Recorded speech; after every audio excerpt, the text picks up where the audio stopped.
We're 3 weeks into the NFL season, and so far, the rookie quarterbacks have a combined record of 1 win and 10 losses.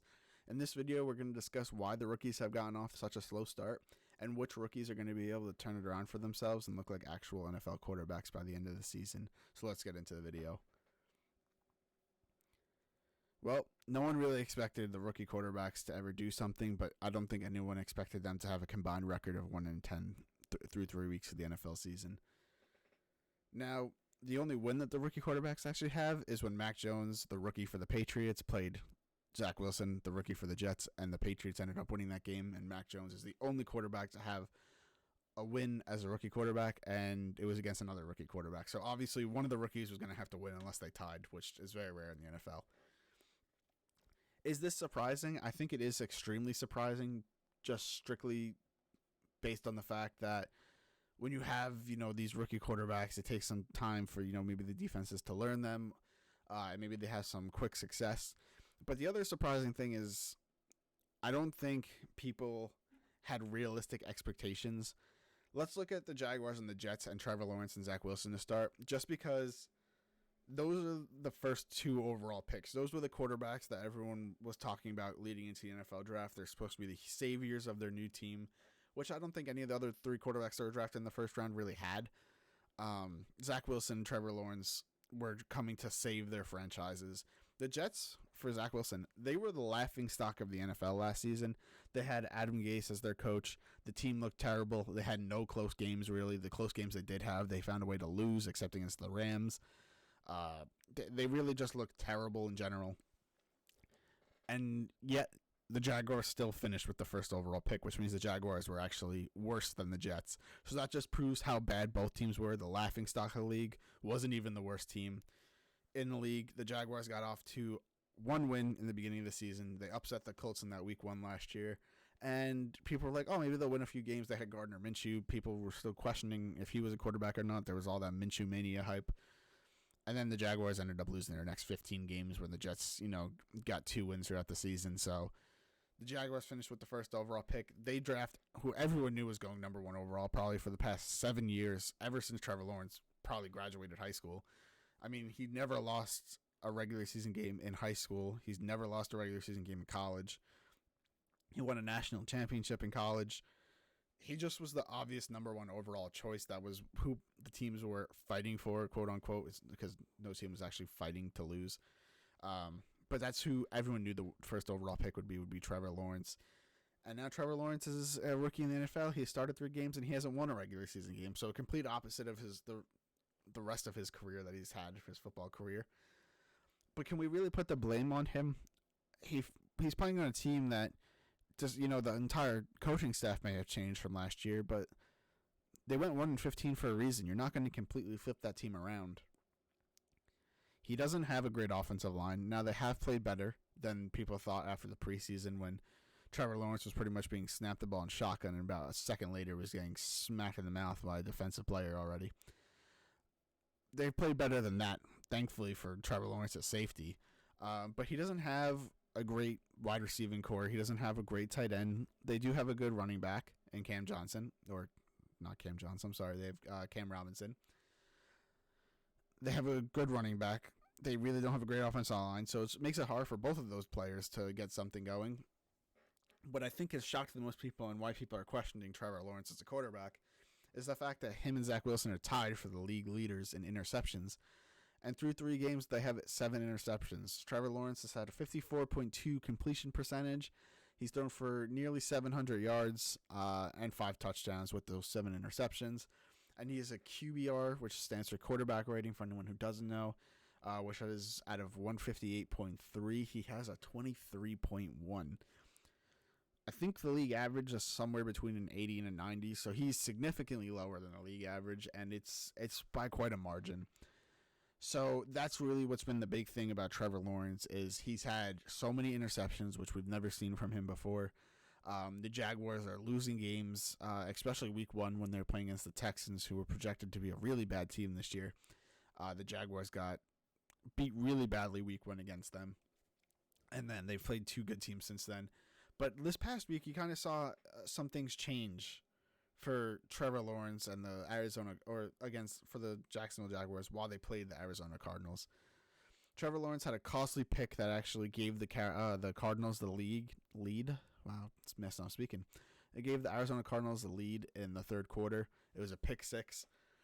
And then after that, the Jaguars never scored again. The Cardinals ended up going on a little bit of a run to win the game 31-19. But before Trevor Lawrence, that was his second pick of the game. Before that, the Jaguars were winning the entire game. They looked really good. They were playing a really tough opponent in the Arizona Cardinals. And they just looked better. Trevor Lawrence, compared to his first 2 weeks, had a much better game. He still had the 2 interceptions, but his completion percentage went up almost 15% in 1 week. Like if we look at it week by week, in week 1 he had a 54 completion percentage. In week 2 he had a 42% completion percentage, so he went down 12%. And then from week 2 to week 3 he went up 22%. Because he finished with a 64.7 completion percentage, with an average 6.4 yards per pass. So he had a much better week 3 than week 1 or week 2. So you're seeing the progress from him.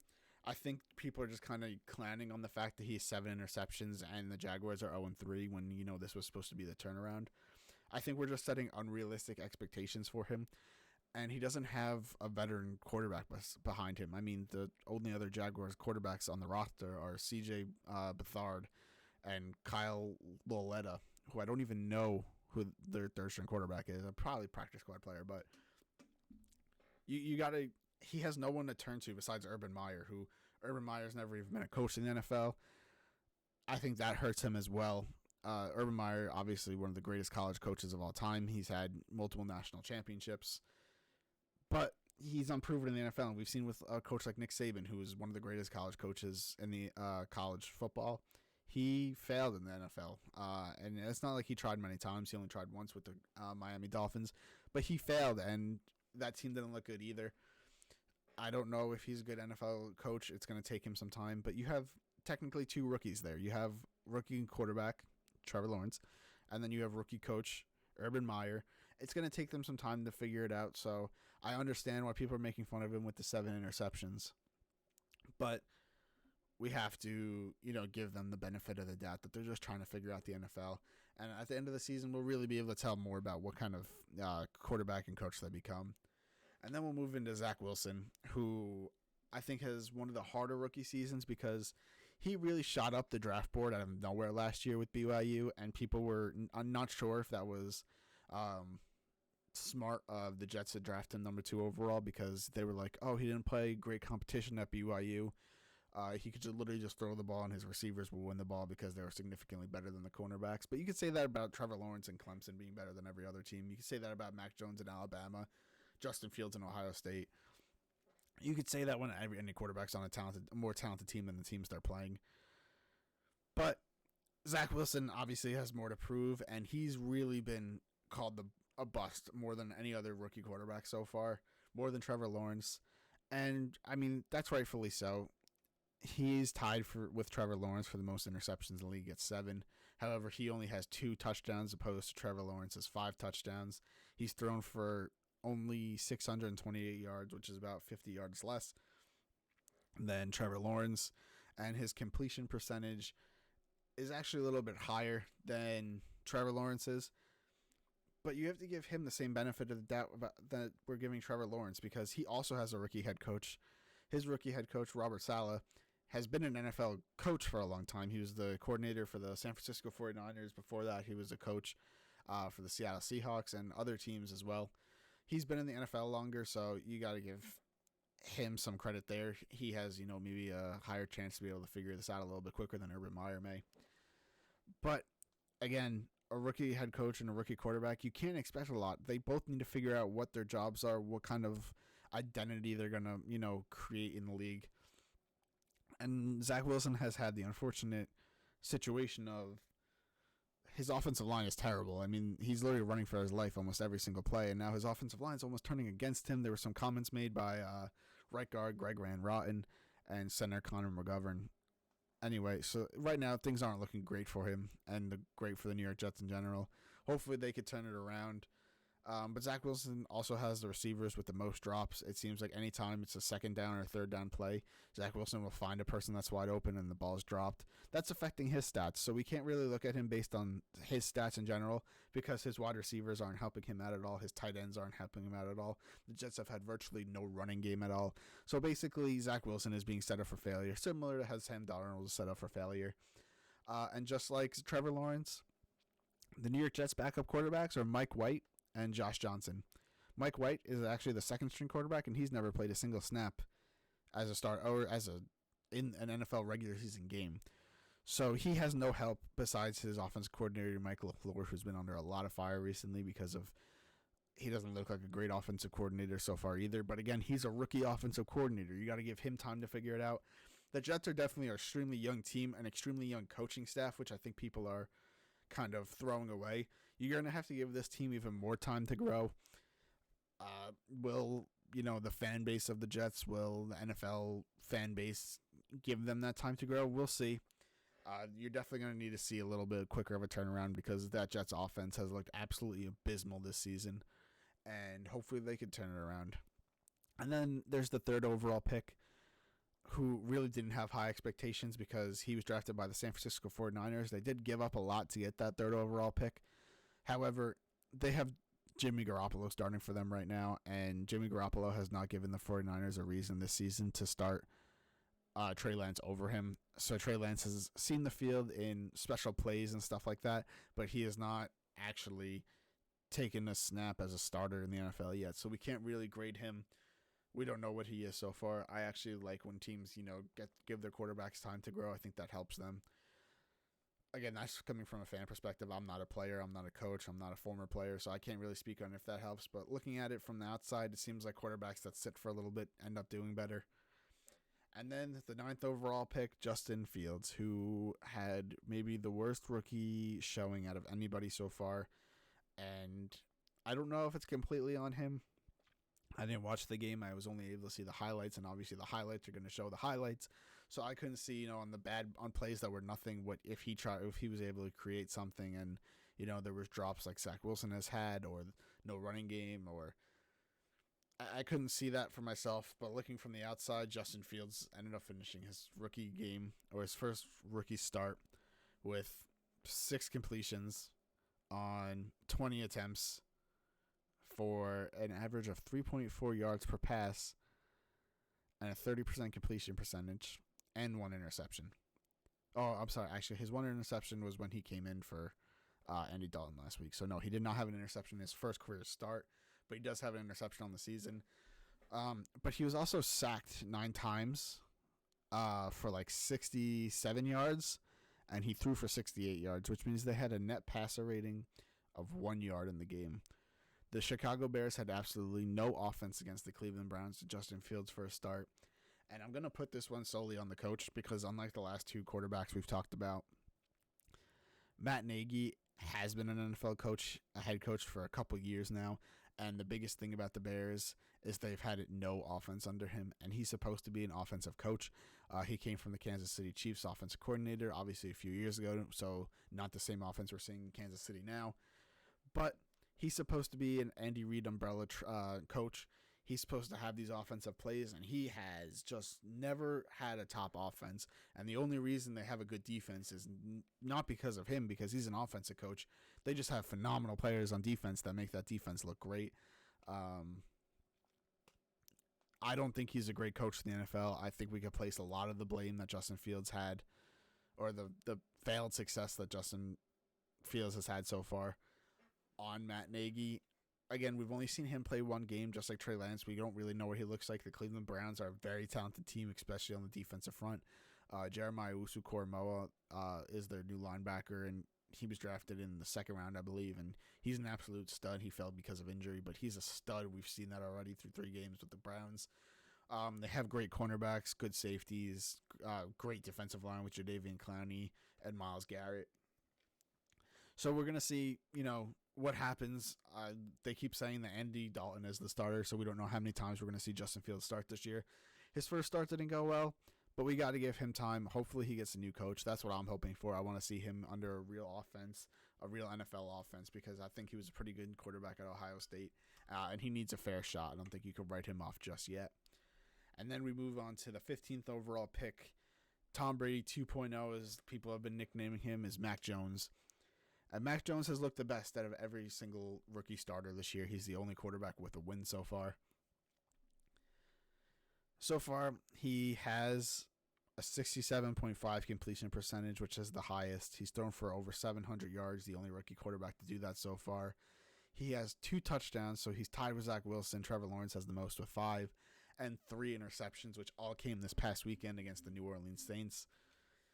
And I'm going to say it. I think that Mack Jones isn't the best quarterback, and I don't think he's looked the best. I think he's on the most talented team out of everyone so far. I think the Patriots have a great defense. I think the Jets have a great defense, but their offenses just look that bad. But for the Patriots and Mack Jones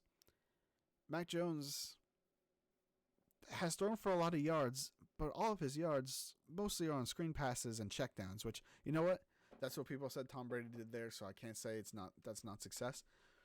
But I don't think he's been special. I don't think anyone has thought, oh, Mack Jones is going to be a top 10, top 50, or top 10, top 5 quarterback in the league. I don't think anyone's thought that from seeing his performance. I think some people think that may happen.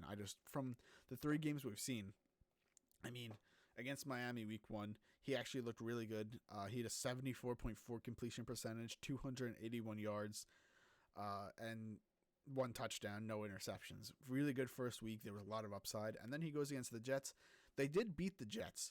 But don't forget, that game, despite being a significant score at the end, was not because of the Patriots offense. The Patriots offense looked really bad against that Jets defense. He finished with a 73.3 completion percentage. They threw the ball 30 times, and he only had 186 yards. That's not great stats there, to be honest. He had no touchdowns and no interceptions. In a game where the Jets threw 4 interceptions, the offense for the Patriots couldn't get anything going. Their running game didn't look that... It looked stronger than their passing game. But that Patriots game should have been an absolute blowout. When a quarterback throws 4 interceptions and your quarterback doesn't make any turnovers, your offense still wasn't able to put up points. I think that he got the win. He got his first win. Congratulations to Mack Jones there, I guess. And then this past weekend, I think we really got to see what Mack Jones was. I don't think he's going to have a bad game like that again. However, when we got to see him, kind of making a little bit of a longer pass, going for the check down or going past the check down when the check down's not always there. He almost seemed like the first 2 weeks the check down was his primary target. He was going there consistently. This past weekend, he had a 58.8% completion percentage, his lowest by over 20%. Oh, I'm sorry, not over 20%, but almost 20%. He had 1 touchdown and 3 interceptions. So he went from having no interceptions to 3. He threw 3 in 1 game. And you know what? I got to give him the benefit of the doubt too. He's a rookie. It's going to take time. It's not easy to win in the NFL. I think every rookie quarterback has that. But I don't like that people are giving him so much praise after 3 games and then slandering the other quarterbacks when he's clearly in the best spot. There's a reason that he was drafted 15th overall and the Patriots had that pick rather than the Jets or the Jaguars who were picking number 1 and 2. That's because the Patriots are the most talented team. They have the best coach, I would say. The most proven coach, 100%. I could definitely say that. 6 Super Bowls. The offensive coordinator has been there for a long time. It's just different. We can't expect other quarterbacks to have the same success Mack Jones is. Mack Jones, I mean, they're 1 and 2. It's not like he's done anything special either. He has 1 win against another rookie quarterback, and that rookie quarterback threw 4 interceptions. Mack Jones made the least mistakes. The Patriots deserve to win that game. I do want to say that. The Patriots deserve to win that game 100%, but I do not think that they played a great game still. So overall, I would say, and then there's Davis Mills. I'm not going to discuss Davis Mills. He was drafted in like the 5th or 6th round, and the Houston Texans did that solely because they didn't know who their quarterback was going to be at the time. And Davis Mills looked better than I think a lot of people thought. Actually, he might have looked the best out of all the rookies, but there was no game plan being made for him, really. They didn't really know what was happening with Tyrod Taylor at the time. It was a short week for the Panthers. So I'm not going to talk about Davis Mills. I don't know if he'll ever start a game again unless Tyrod Taylor gets hurt. But I don't think he looked bad either. But overall, for these rookie quarterbacks, there's so many people calling Trevor Lawrence, Zach Wilson, Justin Fields busts already. And I think we got to slow it down. Obviously, everyone's going to have an overreaction. I mean, Trevor Lawrence, Zach Wilson with 7 interceptions, Justin Fields with a net passing of 1 yard in his first start, and Trey Lance not even getting to play yet, and then Mack Jones looking the best out of them, I would say. We got to give them time. This is definitely just an overreaction. I just wanted to make a video and discuss what I think about the rookie quarterbacks. I think we got to give them time. I said the reasons I think that they've gotten off to a slow start. I don't think the 3 that have had bad games are on talented teams.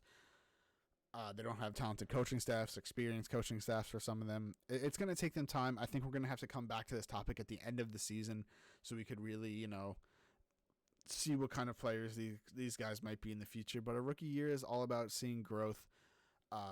And seeing some promising sparks for the future. That's really what you want to see out of the rookie quarterbacks. We've seen it with Trevor Lawrence. He's gotten better and better almost every single week. Zach Wilson has not, so we're going to need to see that from him. Justin Fields has only had 1 opportunity, and Mack Jones has had a bad week 3, but realistically, he's shown that he's a pretty good quarterback. So really, we just need to see what Zach Wilson is. We need to see Justin Fields have bounce back if he gets another chance, and then we're waiting on Trey Lance. I think that's my thoughts. I really want to see all these rookies succeed. I think it's so exciting to have so many rookie quarterbacks in the league. We haven't seen this since 2017, and before that, I don't even know when the last time we saw 5 rookie quarterbacks drafted in the first round. I don't know if it's ever happened besides those 2 years. I think it's really exciting for these fan bases. Obviously, you get this new hope. And then obviously it's crushed right away because rookie quarterbacks just don't have success that quickly in the league. It does not happen very often. But that's it. Let me know what you guys think in the comments below. Let me know who you think is going to be the best quarterback out of the rookies based on what you've seen so far. Who do you think has the most upside? Who do you think will have the first rookie year? Let me know in the comments below. Hope you guys enjoyed the video and have a great day.